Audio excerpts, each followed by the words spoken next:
ప్రభువైనటువంటి యేసుక్రీస్తు నామమున మీ అందరికీ కూడా నా హృదయపూర్వకమైనటువంటి నిండు వందనాలు తెలియజేస్తున్నాను.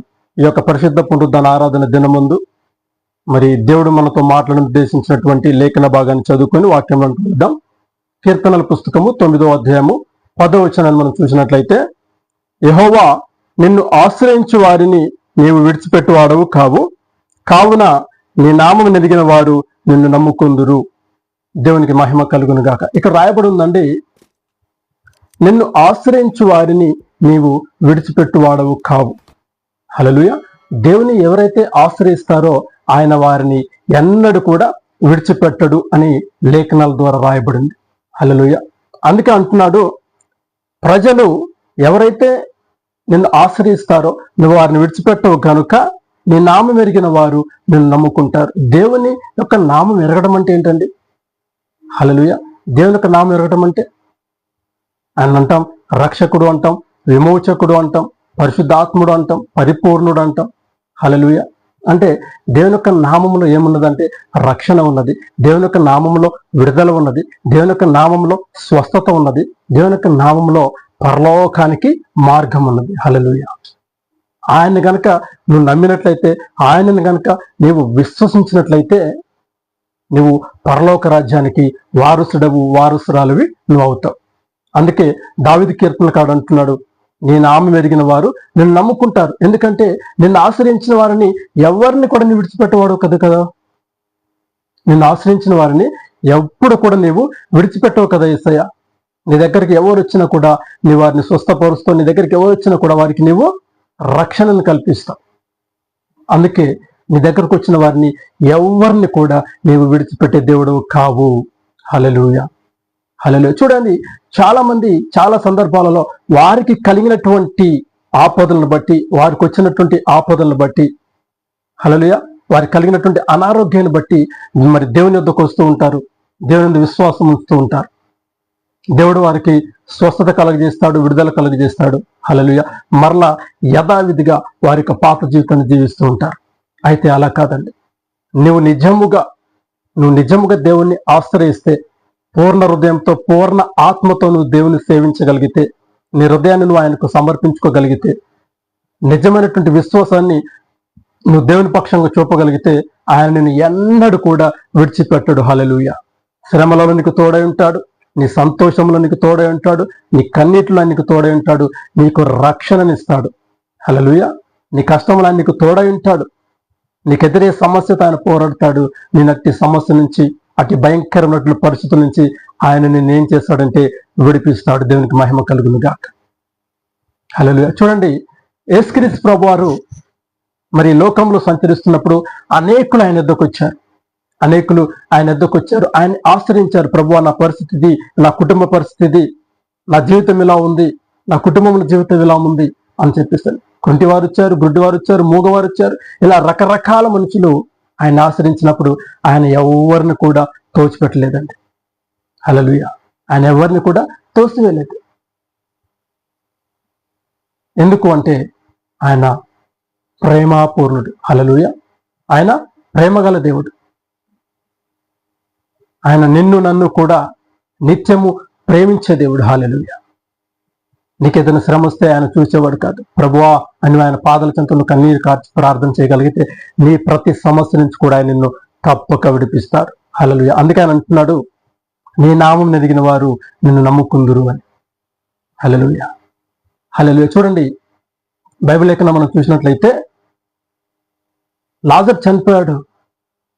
వారి యొక్క సహోదరి యేసుక్రీస్తు ప్రభువు వారికి వర్తమానం పంపింది, అయ్యా నా తమ్ముడు రోగి ఉన్నాడు, వచ్చి నా తమ్ముడిని బాగుపరచువా అని.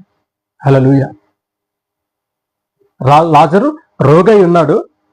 వారి సహోదరి దేవుడికి వర్తమానం పంపింది, నా తమ్ముడు రోగి ఉన్నాడు, వచ్చి స్వస్థపరచువా అని. కానీ దేవుడు ఆ సమయంలో వెళ్ళలేదు. కానీ తర్వాత ఒక దినం ఆయన అక్కడికి వెళ్ళినప్పుడు చనిపోయినటువంటి ఆ లాజర్ని, సమాధి చేయబడినటువంటి ఆ లాజర్ను దేవుడు ఏం చేశాడంటే మరి బ్రతికించాడు. సమాధి నుంచి దేవుడు లాజర్ను బయటకు తీసుకొచ్చాడు.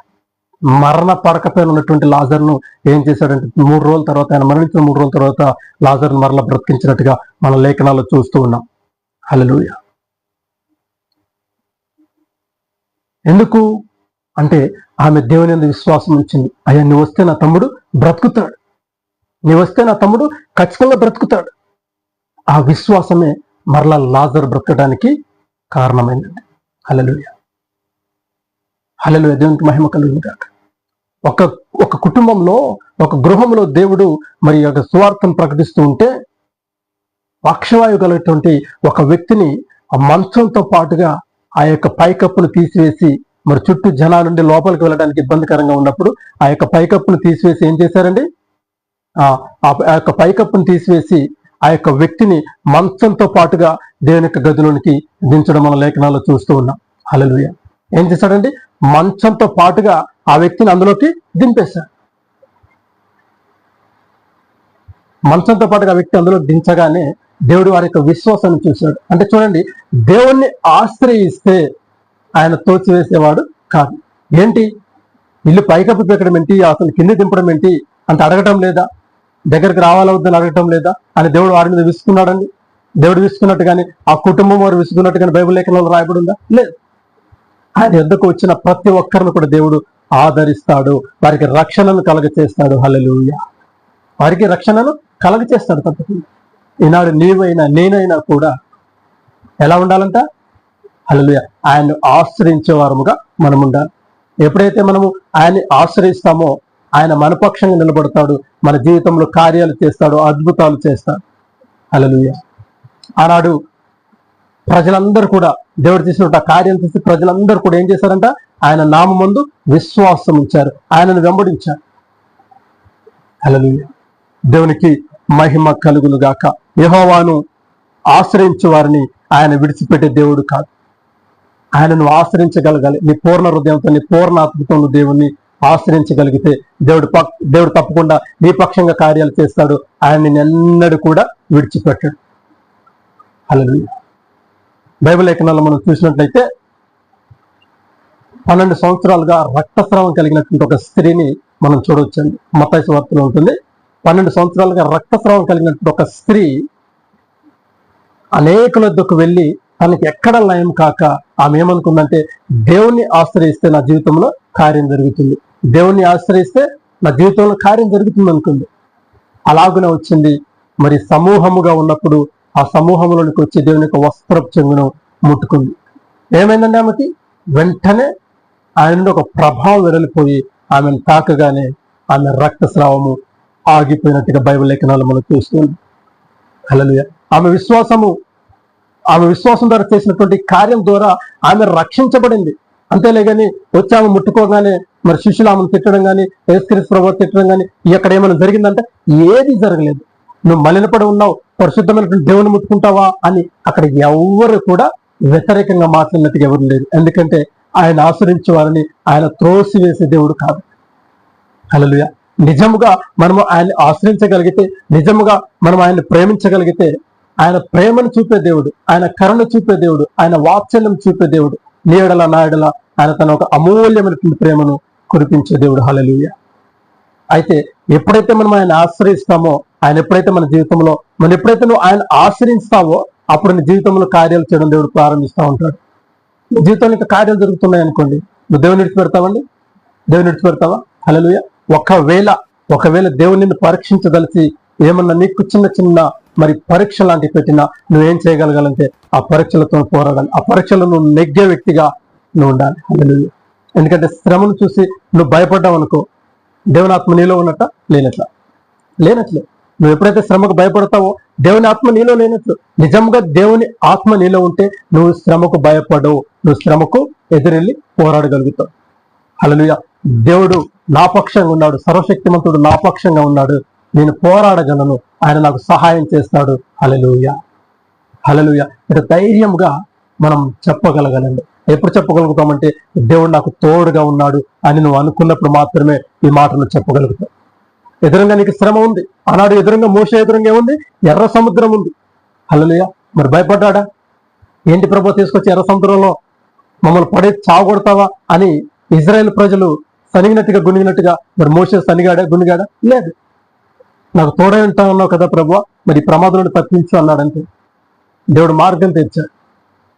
అలాగే నీకెదురయ్యే శ్రమలో శోధనలో కూడా నువ్వు దేవుణ్ణి తలుచుకోండి ప్రభువా, నువ్వు దేవుణ్ణి ఆశ్రయించి ప్రభువా, ఇక నువ్వు నాకు తోడుగా ఉన్నావు కదా, నన్ను నడిపించయ్యా, ఈ శ్రమలు గుండా నన్ను నడిపించయ్యా, నీవే నాకు మార్గం తెరువయ్యా అని నువ్వు ప్రార్థన చేయగలిగితే దేవుడు నీ పక్షంగానే ఉంటాడు, నీ ముందుగా ఉంటాడు, ఆయన నిన్ను నడిపిస్తాడు.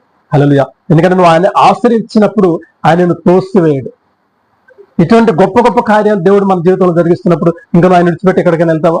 హల్లెలూయా. మనం ఆయన నమ్ముకుంటే ఆయన విశ్వాసం ఉంచేవారముగా మనం ఉంటే, ఒకవేళ అద్భుతాలు చేయకపోయినా నిజమైన రక్షకుడు ఆయనే. నీ జీవితంలో ఏ కార్యం ఏ మేలు జరగకపోయినా నువ్వు ఎవరు నమ్ముకున్నావు తెలుసా? పరిశుద్ధాత్మనుడు అనేటువంటి దేవుని నమ్ముకున్నావు. పరలోక రాజ్యానికి నేను వారసులుగా చేసినటువంటి దేవుని నువ్వు నమ్ముకున్నావు. నువ్వు నీతిని, ఆయన రాజ్యాన్ని నువ్వు వెతకగలిగితే పరలోక రాజ్యంలో నీకు స్థానం ఉంటుంది. హల్లెలూయా. కాబట్టి ప్రియులారా, దేవుణ్ణి ఆశ్రయించిన వారు పూర్ణ హృదయంతో, పూర్ణ ఆత్మతో ఆయన సేవించేవారుగా ఉండాలి. ఎప్పుడైతే అలాగున ఆయన సేవిస్తారో ఆయన మన పక్షంగా కార్యాలు చేస్తాడు. మన ద్వారా, మన సాక్ష్యం ద్వారా అనేకులు ఆయన నమ్ముకునేవారుగా మార్చబడాలి. ఏది ఏమైనా దేవుడు ఈ వాక్యము మీలో ఫలింపచేయాలి. హల్లెలూయా. ఈ మాటలు ఉంటున్న ప్రతి ఒక్కరి జీవితాలలో దేవుడి వాక్యాన్ని ఫలింపు చేయాలి. అంటే ఆయన ఆశ్రయించిన వారికి ఆనాడు ఏ మేలు కొదువై ఉందన్నాడు, అలాగే ఈనాడు ఆయన ఆశ్రయించే వారిని దేవుడు త్రోసివేసేవాడు కాదు. హల్లెలూయా. హల్లెలూయా. దేవునికి మహిమ కలుగును. కాబట్టి ప్రియ సహోదరి సహోదరుడా, దేవుణ్ణి వెంబడించే వారముగా మనం ఉండాలి. దేవుని యొక్క కార్యాలను చూసేవారముగా మనం ఉండాలి.